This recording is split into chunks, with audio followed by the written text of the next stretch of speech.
বাংলাদেশের ইতিহাসে এত খারাপ আইন শৃঙ্খলা পরিস্থিতি কোনো সময় ছিল না। অশান্তির জন্য যদি কোনো নোবেল প্রাইজ বা এই ধরনের কোনো প্রাইজ থাকে, সেটার জন্য বর্তমান তত্ত্বাবধায়ক সরকার এবং তাদের প্রধান এটার জন্য এখন এত কম্পিটিশন করতে চাচ্ছেন। দেশকে একটা গৃহযুদ্ধ বাঁধিয়ে দেওয়া, ওইটা ওনাদের এখন একটা এজেন্ডা বলে আমার মনে হচ্ছে। বাংলাদেশের ইতিহাসে আমাদের জানা মতে কোনো সময় বাংলাদেশের ইতিহাসে এত খারাপ আইন শৃঙ্খলা পরিস্থিতি কোনো সময় ছিল না। কোনো মানুষের কোনো নিরাপত্তা নাই, কোনো কিছুর কোনো নিরাপত্তা নাই, মানুষের তার পরিবারের নাই, তার বাড়ি ঘরের নাই, তার ব্যবসা কোনোখানে কারো নিরাপত্তা নাই। ব্যবসা ভেঙে দিচ্ছে, বাড়ি ঘর লুটপাট করে দিচ্ছে, যে কোনো সময় মহিলাদেরকে অসম্মান করা হচ্ছে, যে কোনো যার যা ইচ্ছা করে যাচ্ছে। এবং প্রতিদিন আমি এখন দেখলাম যে প্রতিদিন এখন আমরা যেটা খবর পাচ্ছি এবং বিভিন্ন লিবলে দেখছি, ইতিহাসে সর্বোচ্চ প্রতি মাসে খুন হচ্ছে, বিভিন্ন জায়গায় খুন হচ্ছে। খুন গুম না কেনারা বন্ধ করছে।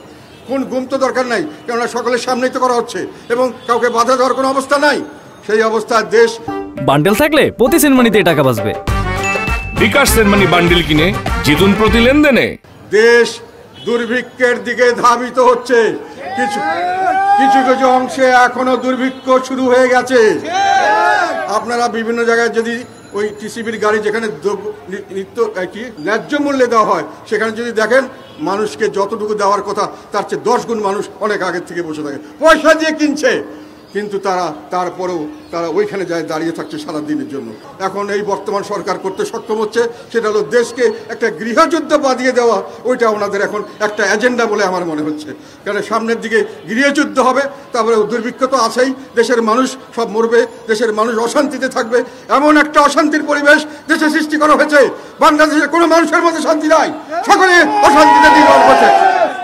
যে আমরা একজন নোবেল শান্তি স্থাপনের জন্য নোবেল প্রাইজ পাওয়া একজনকে এখানে আনা হয়েছিল, উনি এখানে কাজ করছেন, উনি সর্বোচ্চ হয়েছেন, সবাই অনেক আশা নিয়ে বসে আছে, কিন্তু সবাইকে হতাশ করে উনি এখন দেশকে যেভাবে অশান্তির দিকে নিয়ে যাচ্ছেন, আমার কাছে অনেক সময় মনে হয় অশান্তির জন্য যদি কোনো নোবেল প্রাইজ বা এই ধরনের কোনো প্রাইজ থাকে, সেটার জন্য বর্তমান তত্ত্বাবধায়ক সরকার এবং তাদের প্রধান এটার জন্য এখন এত কম্পিটিশন করতে চাচ্ছেন বা কম্পিটিশন করার উপযুক্ত হয়ে দাঁড়িয়েছেন।